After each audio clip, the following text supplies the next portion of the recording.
I hope Chicago Bears general manager Ryan Poles watched Super Bowl 59 last night, and I really hope he takes note of this. We're going to talk about that coming up here on today's episode of Chicago Bears Now. If you're fired up, excited for the offseason to fully be here as all 32 teams gear up for the 2025 NFL season, hit that like button, and let's go.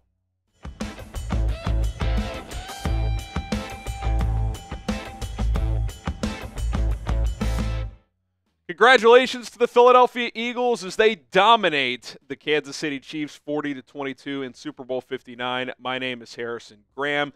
I thought it was pretty clear what the story of this game was, and that was just the physical dominance that Philadelphia brought to the table in the trenches. And I think this stat, more than all others, really exemplified that. Jesse Newell, courtesy of him, saying, according to Next Gen Stats here at the stadium, the Eagles' pressure rate is up to 52.4% with a 0% blitz rate. This was early mid-fourth quarter when he tweeted this out. In other words, the Eagles got pressure on Patrick Mahomes on more than half of his dropbacks without having to blitz a single time.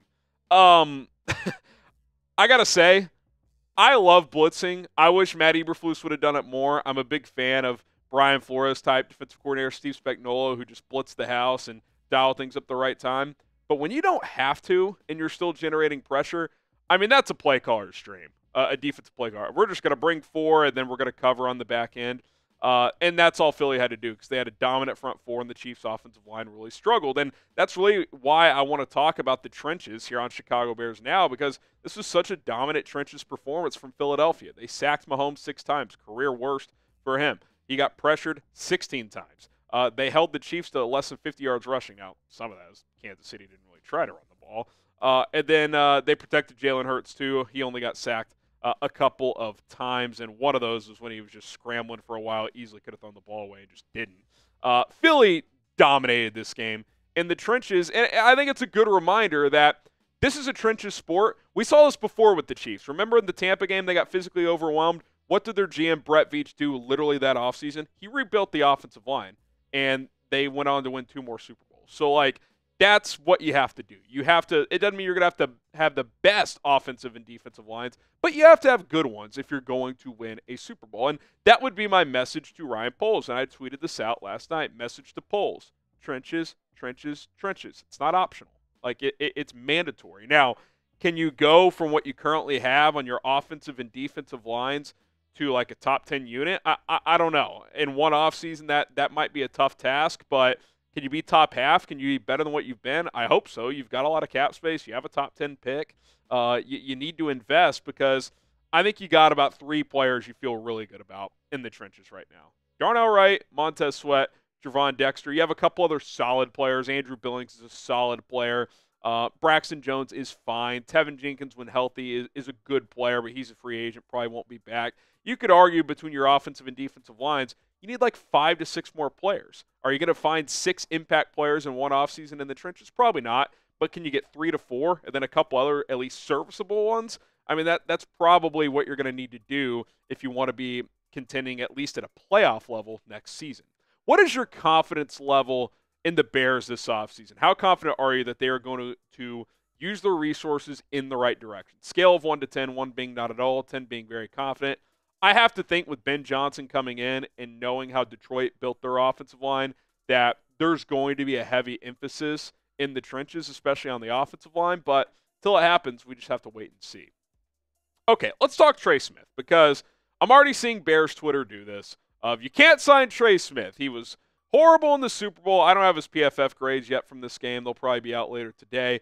The Chiefs' O-line was a mess. How could you possibly sign Trey Smith? Well, I would just ask you this. If not Trey Smith, who are you going to sign?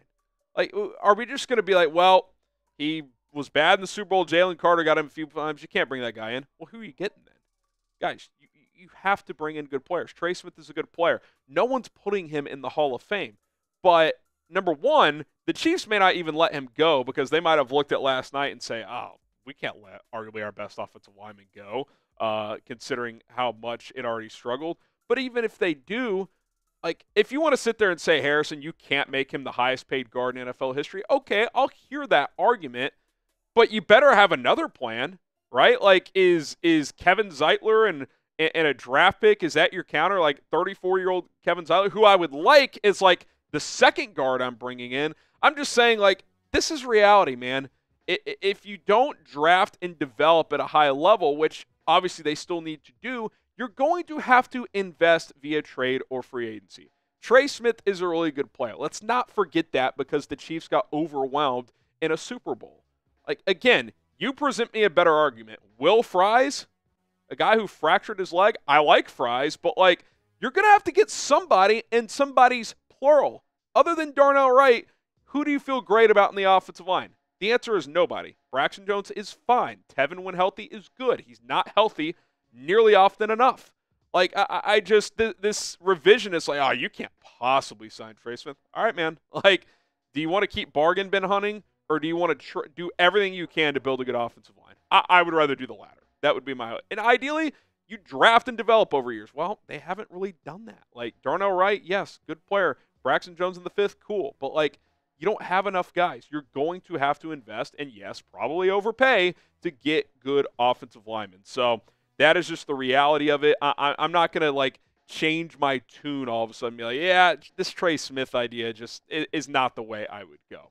The way I'm always going, though, is with ZBiotics. Check out ZBiotics today. Today's sponsor is ZBiotics, and you can get their pre-alcoholic probiotic at zbiotics.com/chatsports. Scan that QR code for 15% off. I may not drink as much as I used to since I'm older now. I bet those Chiefs fans were drinking last night. But during, the off season, a night out, I like to splurge. I like to have a couple of drinks here and there. Unfortunately, I don't bounce back like I used to the next day. But that's all changed now that I have found ZBiotics Pre-Alcohol. Pre-Alcohol is the world's first genetically engineered probiotic. It was invented by PhD scientists to tackle rough mornings after drinking. When you drink, alcohol gets converted into a toxic byproduct in the gut. It's this byproduct, not dehydration, that's to blame for your rough next day.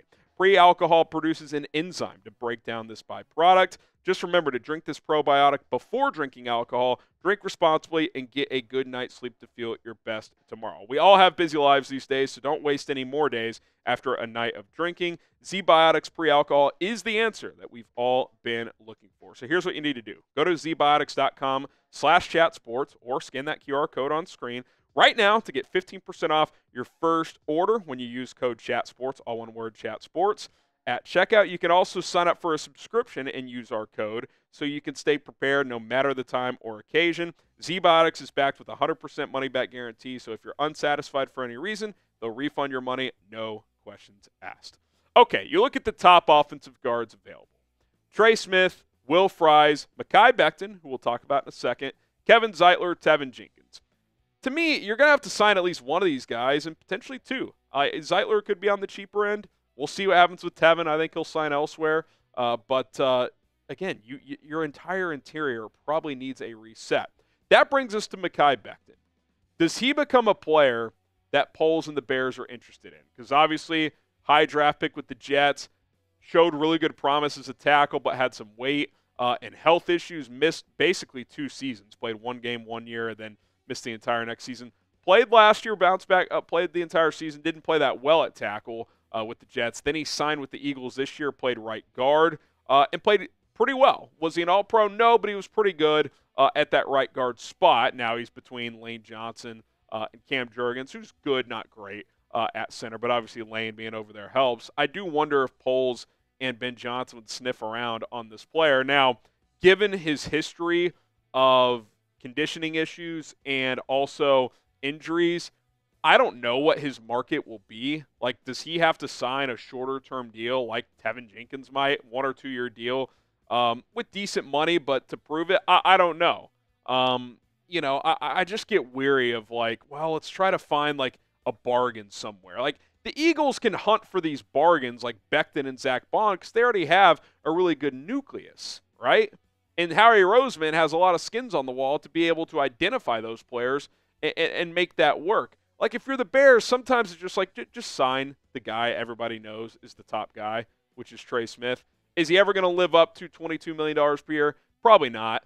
But if you're signing an $18 million player for $22 million and he's a really good player, I can live with that at the end of the day. I just think that's what you do if you're Chicago and he hits the open market. We'll see what Becton's market be, but it only takes one team to kind of throw crazy money at him, and it wouldn't shock me if someone did that. All right, Bears fans, we're trying to get to 117,000 subscribers ASAP. We are less than 250 away, so hit that subscribe button, turn on notifications. We'll also be live again this afternoon at 4 o'clock Central, so be sure to join us for that.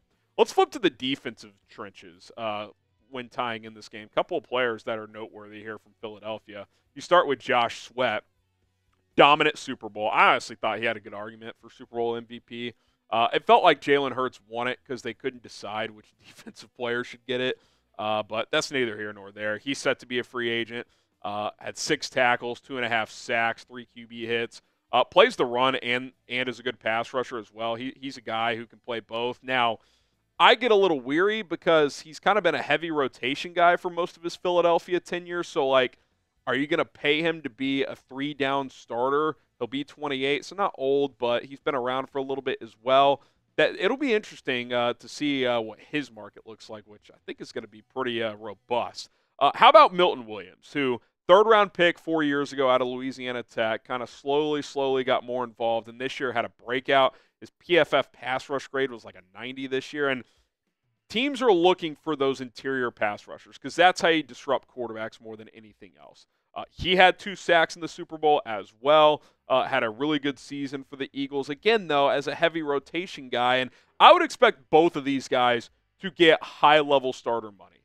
They both played really well this year. Williams is much better as a pass rusher than a run stopper. His pass rush grade was like 90. Run stop was like in the 50s. So, you're kind of looking for an interior pass rush specialist, whereas Josh Sweat, more of a complete player, but he's also never been a true, like, 3-down guy either. He's rotated a lot, although he obviously played a lot more last night in this season, especially with Bryce Huff not working out for Philadelphia.